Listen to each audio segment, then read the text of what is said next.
ஒகேனக்கல் பகுதியில் புதிதாக அரசு மதுக்கடைகளை திறக்கக்கூடாது என தருமபுரி தொகுதி நாடாளுமன்ற உறுப்பினர் அன்புமணி ராமதாஸ் வலியுறுத்தியுள்ளார். தருமபுரி மாவட்டம் ஒகேனக்கலில் 5 இடங்களில் புதியதாக அரசு மதுபான கடைகளை திறக்க உள்ளதாக தகவல் வெளியானது. மக்களின் நலன் கருதி அவற்றை திறக்கக்கூடாது என வலியுறுத்தி மாவட்ட ஆட்சியர் விவேகானந்தனிடம் பாமக மாநில துணை பொதுச் செயலாளர் சரவணன் தலைமையில் மனு அளிக்கப்பட்டது. பின்னர் செய்தியாளர்களிடம் பேசிய அவர், மதுக்கடைகளை திறப்பதால் உயிரிழப்புகள் அதிகரிப்பதை கருத்தில் கொண்டு மதுபான கடைகளை திறக்கக்கூடாது என தங்கள் கட்சியின் எம்பி டாக்டர் அன்புமணி ராமதாஸ் கடிதம் அனுப்பியதாக தெரிவித்தார்.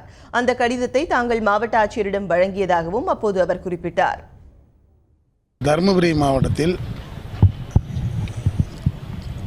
புதிதாக 5 இடங்களில் டாஸ்மாக் கடை திறப்பதாக அறிந்து தருமபுரி நாடாளுமன்ற உறுப்பினர் மருத்துவர் அன்புமணி ராமதாஸ் அவர்கள் அதுபோன்று புதிதாக எங்கும் கடைகள் துவக்கக்கூடாது அல்லது வேறு இடத்திலிருந்து இன்னொரு இடத்திற்கு கடைகளை இடமாற்றம் செய்வது போன்ற நடவடிக்கைகளை புதுசாக எந்த இடத்திலும் மதுக்கடைகளை திறக்கக்கூடாது என்று மாவட்ட ஆட்சியருக்கு கடிதம் கொடுத்திருக்கிறார்.